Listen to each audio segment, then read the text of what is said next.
সব ঠিক তো? মানে তোমার জন্য 2 দিন ধরে আমরা অপেক্ষা করে আছি। তোমার কি হয়েছে গো?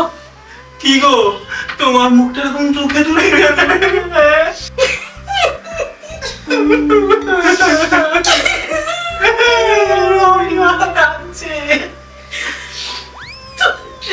মহারাজ গতকাল যা বললেন আমাকে, কি বললেন? মানে তুমি এরকম কেন কাঁদছো বলো?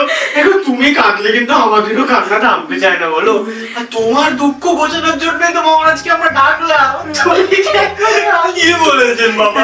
বাবাকে আমরা 2 মাস ধরে চিনি, আর বাবার ভাষা আমরা বুঝতে পারি।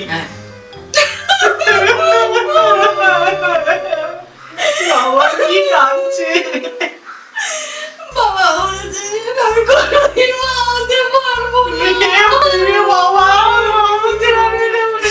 এই না, কিন্তু বাবা তো এরকম কাউকে নিরাশ করে না।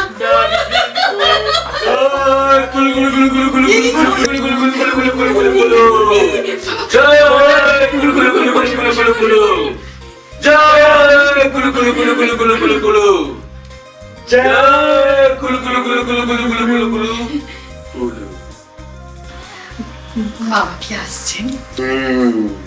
বাবা আসবে,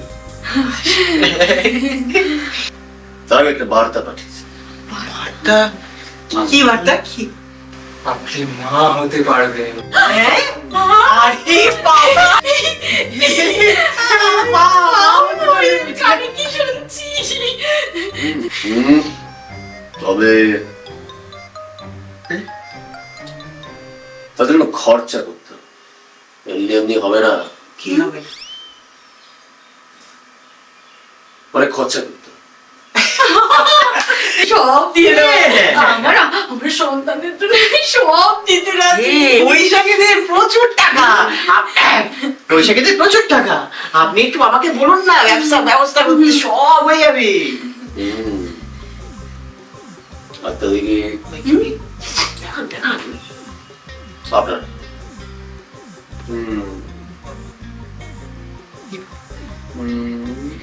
হ্যাঁ তবে হ্যাঁ, তবে একটা বালা দিতে হবে। বাবা পারি না, দিয়ে দিন। ওইখানেই তো সমস্যা। আগের দিনকে আমি বাবাকে আমার একটা সোনার চেন দিয়েছিলাম, বাবা আমাকে ফেরতই দিয়ে দিল। বললো তার মধ্যে একটা মোটা আমাকে একটা হাত দিয়ে দিল। বাবা তো কিছু নিতেই চান না। আমি বুঝতেই পারছি না আমাদের কি হবে। আপনাকে কিচ্ছু ভাবতে হবে না, আপনি একদিনই আপনার হাতের একটা বালা দিন, তাহলেই কাজ হয়ে যাবে। দিন।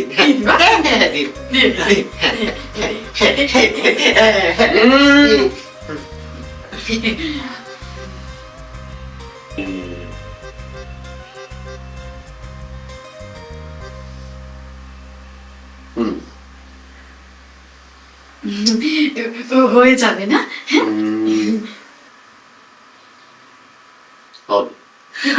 মাগো ঠাকুর ঠাকুর, আমার একটু ভালো আমার সন্তান হলে আমি তো খুব ভালো আর কত আছে।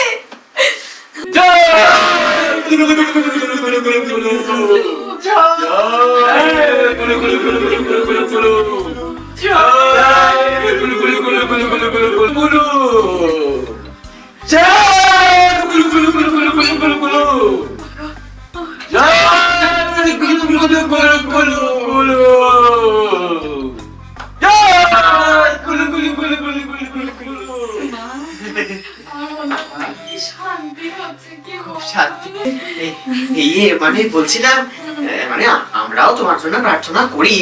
তো তোমার যদি মানে মানে দেখো, আসলে আমরা প্রার্থনা করি, কিন্তু খালি হাতে তো আর প্রার্থনা হয় না। তুমি ঠিক কথাই, খালি হাতে প্রার্থনা করতে সন্তান আমি কি দিই।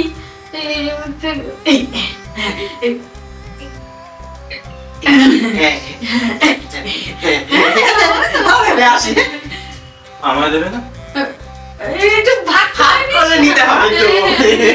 বাবা মনটা বড্ড একটু পরে থেকে আমার ঠাকুর ঠাকুরের মনে হয় সন্তান আমি আমার উফ